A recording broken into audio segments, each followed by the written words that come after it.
When they're feeling down, can't just crawl in a corner and sit there. But that's the time to reach out to friends and family when you think that, you just feel alone and nobody else is there to understand you. They may not still understand Thought you, what you were going through but was it's just because normal.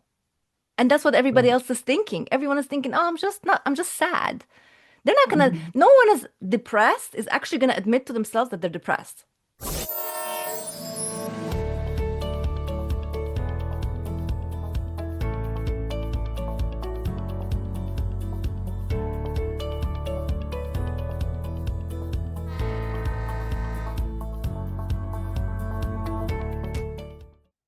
Hello, and welcome once again to another episode on the Healing Train podcast with Rania.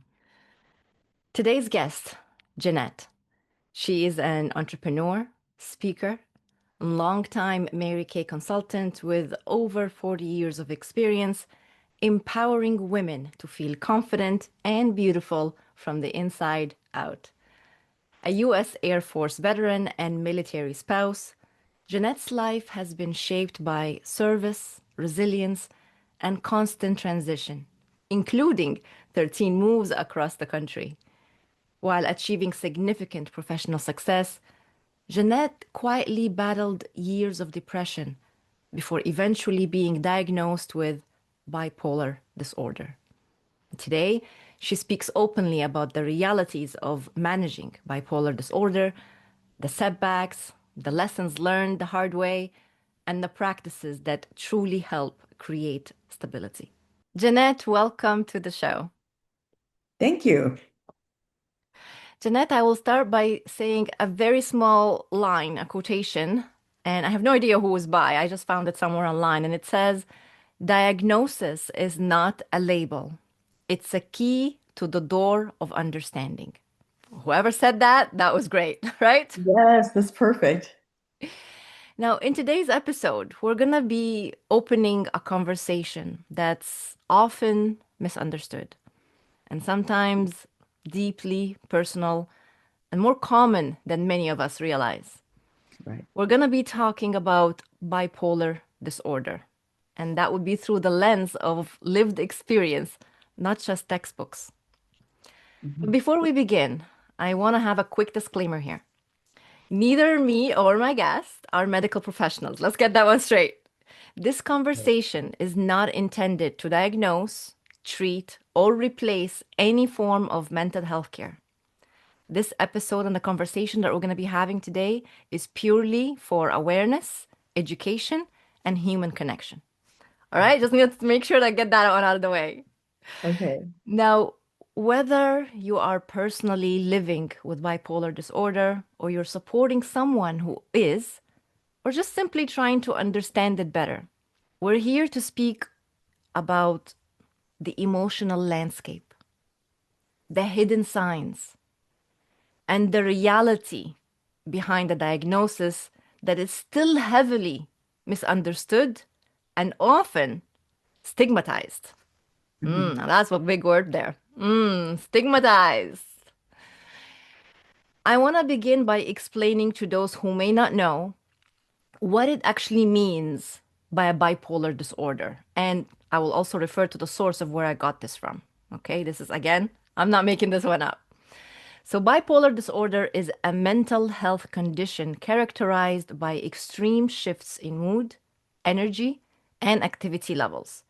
These shifts include emotional highs, known as mania or hypomania, and emotional lows, known as depression. These changes are not just emotional ups and downs. They can deeply affect sleep, relationships, decision making, and daily function. And I got this definition from the National Institute of Mental Health, from the US Department of Health and Human Services. That's where I got it from. You know, what makes bipolar disorder so complex is not just the symptoms, but how invisible it can be to the outside world. Many Mhm. individuals struggle silently, masking pain behind productivity or charm, and often feeling misunderstood even by those closest to them. and I'm sure Jeanette here will shed some light on her personal experience. And with that, Jeanette, thank you for being patient while I introduce this topic to everyone. And let me begin by asking you if you can just take us back to when you first received your diagnosis. What was it like for you emotionally and mentally? And how did it change the way that you saw your life? Okay, well, thank you for that. It was back in Tallahassee, I would say probably about 8 years ago, that a psychiatrist gave me the diagnosis of bipolar, and I didn't really understand what that meant. But after, reading a little bit about it, it really did explain some things in my life. Like, why was I, depressed one day for maybe months, and then all of a sudden I was, at the store buying tons of stuff. That's what I do when I'm manic. I just start shopping, and and the family starts to come in, and they're like, "Oh, we know what's going on with mom now because she's, shopping and she's doing all these things to spend money." So it's a big hint that the family, and what I did this last time, I actually gave my credit cards to my husband. And I think that was a bold step to try to, realize that, okay, this is coming up again. I have to be more careful about what's going on. Wow. Wow, you've come a long way, you would say. How did it hit you when you were first told you have bipolar? Like you had a label. Not that we care so much about labels, and I really don't put much Mhm. attention on labels, but when you were told you got this, how did you take it? I think I took it more with a grain of salt because having a label, knowing what you're facing helps instead of just, feeling depressed. Why do I feel depressed? And then some other times I don't. And at least it gave me an avenue to realize that, when you have a label, there's millions of people that have the same problem. And then you realize you're not alone in what's going on. Hmm. Hmm.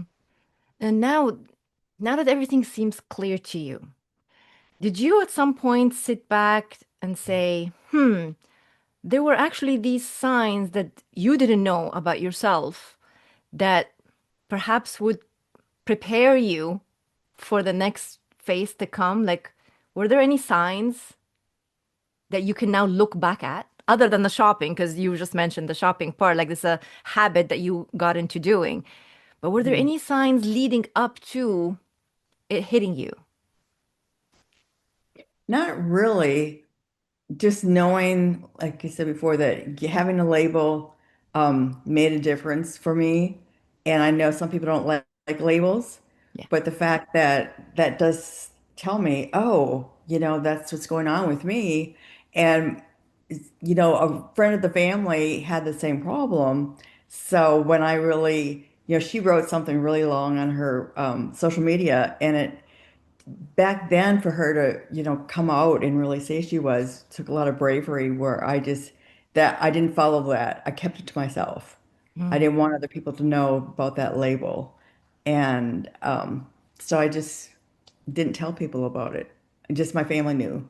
My husband mm, and my children knew, what I had, but I didn't go around telling people, oh, I'm bipolar.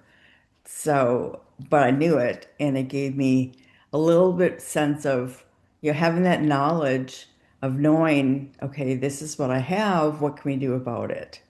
And sometimes it just went, a lot longer. The depressive stage lasted longer than, because I don't like that feeling either. And what's really hard is that when I get out of it, I'm manic. I sometimes I just want to say, isn't this just normal? Why mm, does it have to be, oh, you're manic again? Why can't it just be that, I needed some clothes at the store? But it just happens that it really is, and it takes me a while to recognize that I've come out of it, and now I'm going the opposite pendulum. It's like a pendulum that swings. right. My goal is to stay in the middle, and that's not always easy. Jeanette, tell me about how your family handled the diagnosis when you came back and told them. It's a good question because my husband was always very supportive, and I think he knew. because he was there supporting me that during depression, especially. We tried different um, treatments, and I would get out of the depression, and then I would, go the other way. But they were all very supportive, both my family, and my husband, my children, because I think it helped them to know too that, this isn't mom's fault. It's just part of, what she goes through. And they were just very supportive, and they didn't judge me. Um, but I still felt I would be judged on the outside world, but I could kind of stay, private still with my family because they don't go around, talking about it. So I was able to trust my family to, that be my little circle of, this is what's going on, and, it's okay, you, you know, because you need to be okay. But there's also the term, it's okay not to be okay. Mhm. And, especially when I was in my depressive stages, there was a lot of support. There wasn't this, oh, put her aside, she's not feeling well. It was more like, what can we do to help? Mhm. Mhm. Well, thank you for sharing because this shows to people who may be diagnosed at this point or still going through it, not sure if it is or it isn't, to understand that getting the diagnosis can have its positive side and negative side. Mhm. And today you just shared with us both. So, yes, it is a label that has a stigma, and I mentioned that in the beginning, because people think bipolar people are crazy. I mean, Right. that's what I've heard. Okay, that's what I heard. I don't know. But that is incorrect because Right. people don't understand what it actually means. And they just think Mhm. someone is just, you know, have a loose wire or something. Right. Right. Yes. But that's not what it's about. And people need to understand that. And also, they need to understand that in getting the diagnosis, yes, you have a label, okay, in parentheses here, but it actually helps you understand why you do the things you do, why you go through these things, or maybe some warning signs that, oh, it's about to hit. And then you have your circle, the outside circle to support you as a family, for example, as you mentioned. So Mhm. I'm glad we touched on that because that exactly explains diagnosis is important, not for the Mhm. label, but No. for how it helps us move forward and manage it and navigate it. And that brings me to the next point here is that what methods worked for you? And I know it's not a one size fits all. Not everybody is gonna have the same methods, but Mhm. what worked for you and perhaps what you can share with others could work for them. Well, first of all, you do need to have medical professionals. You can't just think, okay, I'm bipolar, I'm going to leave it alone. You do have to have professionals to possibly get, medication that would help, especially help get you out of the depressive area. They don't help as much for the manic, but it does help for the depressive area. And if you're in darkness for so long and you're not taking medication, it can really be harmful because it's not a great place to be. I would say the depression part is worse than the manic part. And having that, like I said, having a professional, a psychiatrist, you need to have, and then a therapist because the psychiatrist doesn't do therapy. So you do need both. You probably need to be on some kind of medication. That doesn't mean I'm a doctor saying yes, you have to, but in my case, having the medication did help even things out a little bit more. Now, sometimes, Jeanette, we just have to learn the hard way. So I'm gonna Yeah. ask you something here. Was there something really big that you had done, you learned not to do when it comes to managing bipolar disorder? Something big. Um, Not really. It really was just the pendulum swinging back and forth. I didn't really do the only big thing I did was the shopping thing, Okay. but with the depression, I kind of hibernate. I don't answer phone calls. Hmm. People this last time people were like, "Well, where's Jeanette?" I would show up for everything, and then all of a sudden it just completely stopped cold, and I just completely stopped showing up, and there would be text messages I wouldn't answer them. And finally, I mean, they were getting really concerned. And finally, my husband called, one of my really good friends and said, she's suffering right now. Just let her, she'll come back. And this last time, it was really something very simple. Um, Getting my hair cut and having a professional makeover really just pulled me out of it because I felt bad about myself. I felt bad how I looked because during those times I wouldn't make hair appointments. I wouldn't, go out. So I would look in the mirror and really not like the person I saw. So my girlfriend said, my brother's here. Why don't you come over, get a makeover and get your hair done? So she obviously knew, she knew something was wrong. But for me to say yes was a big deal. Um, to even, agree to something that somebody was trying to help me. And then when I did get my hair cut and I got a colored cut, everything, I felt so much better. It was like that was the time that I didn't just slip back into something. It Mm-hmm. was like a pop. And I was like, okay, I do feel better. I am beautiful. And you have to be able to look in the mirror and really like yourself. If you look in the mirror and you don't like yourself, there's a problem.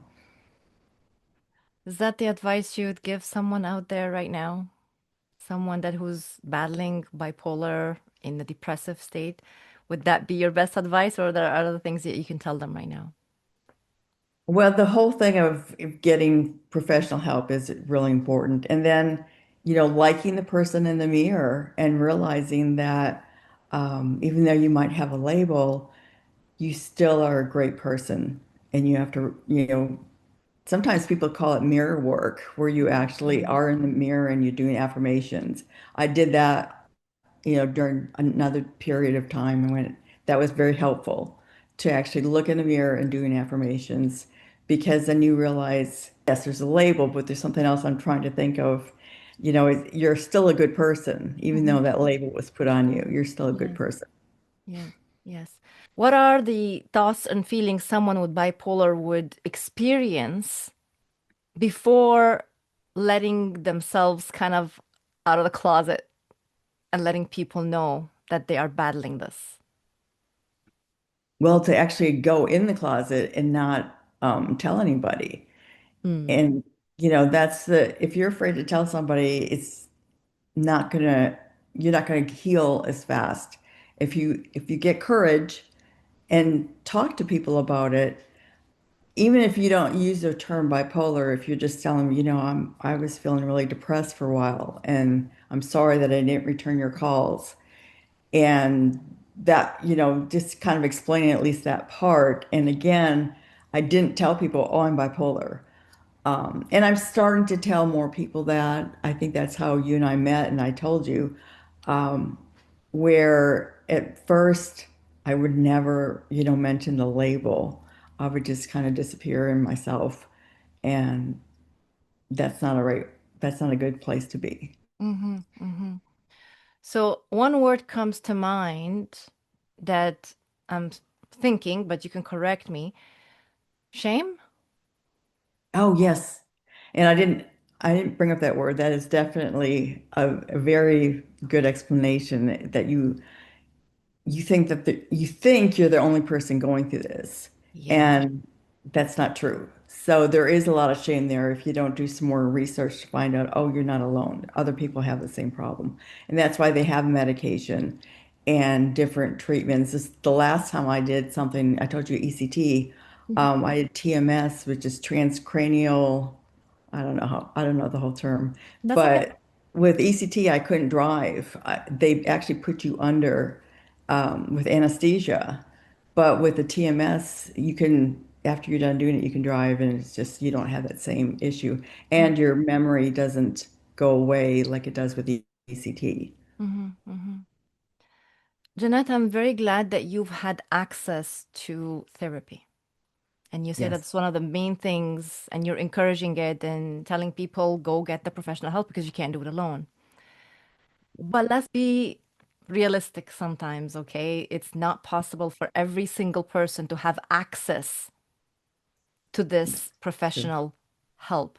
It does have its Mhm. financial Okay, That's let's true. look at it that way, okay? And it Yes. depends also in Yes. which country you live.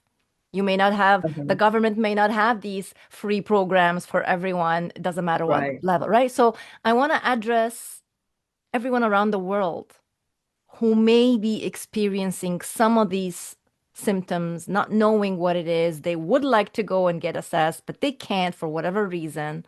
Hmm. Is there anything from someone who's been there that you can guide, suggest to do if professional help isn't available yet? And you just opened a big door because you're right. I'm very blessed that I have insurance that would take care of it. Um, Not really thinking about there are a lot of people out there that don't have that availability. So they're going to have to do it on their own, but to talk to people about it, don't hide it because the more you hide it, the worse you're going to feel.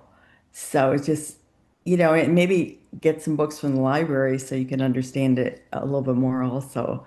Do your own research. But if you cannot get professional help, then use the help of your friends. Let them know that, you are depressed, you're not feeling good, but stay in touch anyway.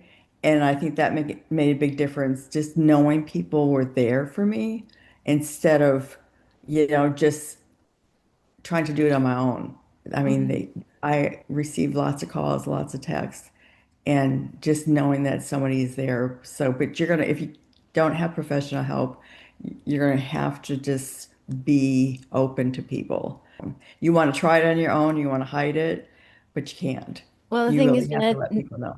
no one knows that they have bipolar. No one is gonna be thinking, "Oh, I must have bipolar." Nobody will even think of that. Nobody.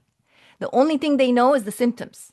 They feel depressed, or they feel Hmm. moody, or they feel like shutting themselves off from the world, or they feel like going on a shopping spree, or they're getting into addictive habits, could be alcohol, it could be drugs, or whatever, and they don't know why they're self-destructing, or they don't know why they're self-retreating. At the end of the day, no one knows that they have bipolar. That's the whole purpose of going and getting diagnosed. It's when you suspect that something is not right with you, or something isn't feeling good about your well-being. So you go and explore this with medical professionals, and then the medical professional may say, okay, let's have these tests. And then Hmm. you get the diagnosis. Nobody knows that they're going for the diagnosis before they go for the testing. Nobody. In any kind of Hmm. disorder or mental health, especially. You said it yourself earlier that you thought what you were going through was just normal. And that's what everybody Right. else is thinking. Everyone is thinking, oh, I'm just sad. They're not gonna, Hmm. no one is depressed, is actually gonna admit to themselves that they're depressed. No one. Okay. Everyone is, Okay. right? So we're looking at it Oh, from a lens yes. of we're educated. You and I are Yes. educated. You and I had done Yes. the research. We understand, and we're going backwards. So you got the diagnosis, and now we're going backwards. But let's put ourselves in the shoes of someone who actually doesn't know what it is that they're going through. Forget the fact that there's a label eventually to be put on it by diagnosis and testing. But right now, we're Right. focusing on someone is feeling depressed, someone is feeling they Mhm. want to keep to themselves. Eventually, that could lead into, hey, it could possibly be bipolar, it could be something else Mhm. altogether. It could just be Right. a traumatic Right. experience that they never healed from. True. Correct? Yeah. Yes. So it's just like Yes.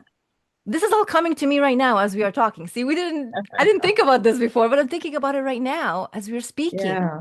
putting Yes. myself in the shoes of that individual. What are they experiencing? What are they feeling? And what can they do? And you said it beautifully without realizing that you were giving us the answer all along, which is try your best when you're feeling those things, even if you don't understand what they mean, to reach out for support. Now, whether you're going to be able to go for medical and professional assistance to test, that's one avenue, but also have someone in your life that you can go and open up to about the way you're feeling or the way you're thinking. Sometimes Mhm. we just go and open up about the way we are feeling, but we don't open up about the way we're thinking. A lot of times our thought process has to do with the way we feel because it Yes. starts by a thought. We don't Hmm. just feel. You just don't feel sad. You think about something that upset you, then you start to feel sad. The emotion is a direct reflection of a thought that started from the beginning. Do you agree with me? Yes. And again, I never really thought about the people that don't have access. So when they're feeling down, can't just crawl in a corner and sit there. Go out and exercise is huge. Just going for a walk outside, and if it's cold, bundle up and go anyway. And just, be one with nature because even trees get sick, And so it's not like you're alone. You're going to feel alone, but that's the time to reach out to friends and family when you think that, you just feel alone and nobody else is there to understand you. They may not still understand you, Mhm. but if you can just, reach out to someone just to talk on the phone or watch some comedy on TV. That might sound, like it's nothing, but Mhm, mhm. something that's going to make you laugh Yeah. because laughter is the best medicine. So, Yes. find somebody that's really you're gonna have fun with and not someone that's just gonna say, "Oh, I'm so sorry that you're sick." You need someone that will kind of, I guess, pull you out of it. It's not that easy, but if you have someone there by your side, letting them know we just need to have some fun. Let's go to a movie. Let's do something, even go for a walk together and not try to do it by yourself because, being depressed, you try to be closed in, you know, and that's really the worst thing that you can do is just stay closed in. You have to kind of come out and say, I feel bad. Can we go do something together? And that way it just makes a big difference. I'm just very blessed because I have a supportive family, but not everybody has that. Exactly. And they're going to have to go, on their own. They can go for a walk, but if they can find a friend to go on a walk with them, Yes. it would be a lot better. Yes. Yes. Oh my goodness. I'm so glad we had this poof, you know? It's just a whole new spin. And Yeah. it got us talking about that. And I'm very glad we did. I'm very glad we did. And then now I want to talk about the type of work that you do. And perhaps the type of work that you do is somehow related to you feeling great about yourself. And it could be helping you as well in Mhm. managing and navigating the bipolar. I'm glad I do what I do, and I've been doing it for 40 years. So it's, empowering the lives of women and their families around the world. If you read that little saying there, that's what we do. We empower women and make them feel better. And then because they're going to turn around and make somebody else feel better. And that sometimes feels better for you than it does for them because you know that you assisted her to look good. And that makes you feel good too. I'm around other women that are, they want to take care of themselves. So, and if I can help a woman, if I can teach her how to wear makeup and then she looks in the mirror. My mom, she was a farmer. She never wore makeup. And when I did her makeover for her, she could not stop looking in the mirror. Like she would go past the mirror and come back and look again at how she looked. And then that kind of went on. But that's a story that can happen to a lot of women that if you help them and show them how to wear makeup, they're going to feel better about themselves when they look in the mirror. And it doesn't have to be a lot, but Mhm, just, that's one of the things that, we stress. Like when they get a makeover done, they're using a mirror and when to hold the mirror up to yourself and say, how do you look? mhm, And, look in the mirror and they, oh, I do like the way I look. Or I come, go home and their spouse sees them, oh, you look so pretty today, so mhm, they know the difference. When I'm depressed, I don't put makeup on. mhm, And a lot of people don't wear makeup, so they don't understand that. But even just a lipstick just makes you feel so much better. And, like I told you, getting my hair cut made a big difference. But putting my makeup on, because the last time I was not feeling well, I didn't do anything. I didn't even wash my face. I just crawled into bed, And we didn't bring this up, but sometimes it can really affect your sleep. I'm fortunate, I have medication that also does help me sleep, so I sleep very well. But when I was actually awake one time for 5 days in a row, and I was a mess. I could not, I mean, I just could not get to sleep. So we finally, after 5 days, went to the emergency room. And then, they gave me medication and I get better. But, doing it on my own and not sleeping for 5 days, that was just the, it was the worst. It was absolutely the worst thing. Mm, And 'cause you do need to eat right, you mm, need to sleep, mm, and, take good care of yourself. Self-care is where it happens first. And those things like I wasn't doing. mm, And then it just got worse. And there is, even though I have, good insurance, there's programs out there to help people that don't have the money. mhm. You can still find doctors that, they're not going to charge an arm and a leg if they know that you don't have that, and you don't have insurance. Usually you can find somebody in the profession that will help you. Yes, yes. No, you're right. Wherever you are, in whichever country, because again, we're not just limited to North Yeah. America here. We're trying to reach people everywhere. So wherever you are, look at what programs that could be available. What assistance is there? If you don't ask, you're never gonna know.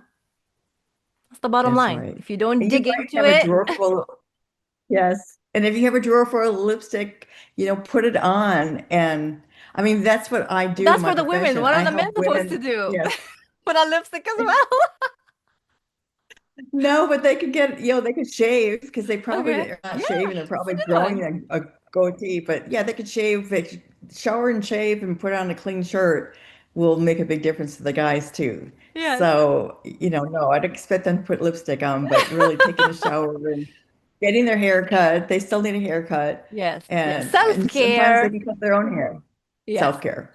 Yes. Absolutely. Yes. Absolutely. For both men and women. That's Yes. what it is. Tell me, how does it work? If someone reaches out to you, what do they expect? Like, how does the process work to work with you? Well, I do things by Zoom because I don't like driving. So we can have, if they, hopefully they have a computer. If they don't, then I can just do it through a phone too and sh tell them how to wear their makeup. But if we have a Zoom call, I can show them, from scratch how to start, how to put it on because we never touch even back then when we were all around the kitchen table, we were there to teach them how to do it instead of putting it on for them, Mm, because that way the next day they could do the same thing. hmm And because if I put the makeup on for them, the next day they're going to have no idea what to do. mm, And, they can't get someone to do it for them each time. So we teach, not touch. And so that makes a big difference too, because they're learning how to do it. hmm hmm Cool. And I'm gonna have all the information in the show notes of how they can get in touch with you and see what they get when they reach out. Absolutely. I can't wait to do that because I love to help other people feel good about themselves. Well, I can tell you, I've done a few, when you go to one of those makeup places and they do, They do a makeover? it's like a trial. I guess that's the word I was trying to go A because trial. yeah, Okay. they're trying to sell you the products, certain products, but to also Mhm. see like which one matches with your tone and then to teach you how to do it. And of course they do it for you. And immediately after you're done with it, you're like, oh my God, this is me, like I didn't know I could look Yeah. like that. Then you're like, okay, I want this product, this product, this product. But then you go home, exactly what you were saying, and I don't know how to look like that again because someone did it for me, It- but I still didn't mhm. learn exactly like how to do it and how much to do it and which one to do before the other. And then some time passes and you Yeah. forget. And you're like, what was I Yes. supposed to do again? Is this one goes on before this one? Or what? How does it go? What's that one called again? And which brush to use? Oh my God, the brushes? Holy. You're like, you got this one, you got that one. Unless you go and learn, like properly Hmm. learn, then yeah, Yes. you're just gonna wing it. You're just gonna do like what everyone does, a little bit of here, a little bit of there. We're good to go. Let's do it. Yeah. Yes. You can do a 5 minute makeover or you can do a 30-minute makeover. It's really, depends on how much you want, but it is amazing. It just takes such a little bit Yes, to make you feel better. yes, yes, totally. Oh my goodness, we're getting all excited about makeup right now. But thank you, Jeanette, for sharing with us that and for opening up about your bipolar. And from what I get, like just concluding here, is that the most important thing is educating yourself about what's happening, to read, to dig, don't brush it off and just say, I'm just having a moment of, feeling down. If it's a pattern, if it's happening a lot, if you don't understand where it's coming from, what causes it, it's time for you to dig and try to find out. And if you can, exactly what you said at the very beginning is to go and seek professional help and get tested and see. You may be surprised, right? And don't be worried about Right. having a label. It's not about the label, it's about understanding how to manage it. And sometimes we don't know how to manage something if we don't know what it is, Yes. right? Yes. Very true. Very true. Yeah. Do you have any last comments to make about this before we end? Well, I just wanted to thank you for the opportunity because anytime we can get the word out to have help it makes sense to other people. If we just help one life, then we help somebody. Wonderful, wonderful. And if there is one thing that we hope to take away from today, is to be attentive to yourself, to be patient with Yes. others, and to ask questions when something doesn't feel right. Support without Hmm. judgment, and listen without fixing. And with that, Yeah. we end today's I like episode. that. If this was the first time we met, make sure you hit that follow or subscribe button so you can continue going on the train ride with me. Every episode on this podcast is different. Sometimes it's just me, sometimes it's with a special guest. The conversations we have on this show are very necessary. So make sure you tune in. And until next episode, keep on healing you.